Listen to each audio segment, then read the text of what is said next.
मित्रांनो नमस्कार। शेतकरी मित्रांनो, टरबूज लागवड आता सुरू झालेली आहे। 11वा महिना आहे 2025। टरबूज लागवडीनंतर काही नवीन शेतकरी असतात। शेतकरी मित्रांनो, आपण या व्हिडिओमध्ये पहिल्या दोन आळवण्या सांगणार आहे। शेतकरी मित्रांनो, आळवण्या याच्यासाठी महत्त्वाच्या असतात जेणेकरून रोप लावल्याच्या नंतर रोपांची वाढ चांगली झाली पाहिजे, त्यांचे ब्रांचेस झाले पाहिजे आणि त्या ब्रांचेस झाल्याच्या नंतर फळ सुद्धा लागले पाहिजे। शेतकरी मित्रांनो, टरबूज लागवड केल्याच्या नंतर आपल्याला पहिली आळवणी ही 3 ते 4 दिवसांनी करायची आहे। त्याच्यामध्ये शेतकरी मित्रांनो आपल्याला 19 5 ग्राम घ्यायचे प्रति लिटर पंपाला घ्यायचं आहे। शेतकरी मित्रांनो, त्याच्यासोबत आपल्याला एक बुरशीनाशक घ्यायचं आहे जे की 22 नावाने येतं। 2 ग्राम प्रति लिटरने घ्यायचं आहे आणि त्याच्यासोबत शेतकरी मित्रांनो आपल्याला सिजेंटा कंपनीचं जसं इसाबियन येते, इसाबियन 2 ते 3 मिली प्रति लिटर घेतलं तरी चालते। शेतकरी मित्रांनो, यांनी काय होईल, आपल्या पिकाची टरबूज वेलीची वाढ होईल।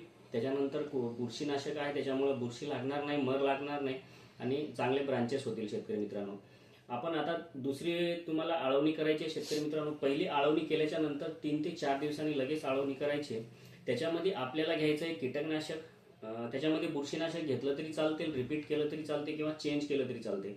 पहिलं कीटकनाशक घ्यायचं आहे, एक ॲक्ट्रा घेऊ शकतो। शेतकरी मित्रांनो, ॲक्ट्रा 0.5 ग्राम आपल्याला प्रति लिटरने घ्यायचं आहे। त्याच्यानंतर आपण थायमिथॉक्झेम जो येतो FS फॉर्ममध्ये तो सुद्धा घेऊ शकतो। या आळवणीमध्ये वरखत म्हणून आपल्याला घ्यायचं आहे शेतकरी मित्रांनो 1261 3 ग्राम प्रति लिटरने घ्यायचं आहे। 1261 घेतल्याच्या नंतर शेतकरी मित्रांनो आपल्याला एक चांगल्या कंपनीचं ह्युमिक ॲसिड घ्यायचं 98% वालं, जे की पाटील बायोटिकचं एक उत्तम दर्जाचं येते ह्युमिक ॲसिड। तो सुद्धा आपल्याला 2 ते 3 ग्राम प्रति लिटरने घ्यायचं आहे। त्याच्यानंतर याच्यासोबत आपण घेऊ शकतो एक मायक्रोन्यूट्रिएंट, जे की मायक्रोन्यूट्रिएंट याच्यासाठी शेतकरी मित्रांनो जे जमिनीमध्ये अवेलेबल जे न्यूट्रिएंट असतात ते आपल्या टरबूज या झाडाला उपलब्ध करून देतात। त्याच्यासाठी आपल्याला मायक्रोन्यूट्रिएंट घ्यायचं आहे 2 ml प्रति लिटर। अशी आपल्याला 2 आळवण्या करायच्या आहे। शेतकरी मित्रांनो, याच्यानंतर मी पहिली फवारणी दुसरी फवारणीसाठी आपण समोरील व्हिडिओ बनवणार आहे।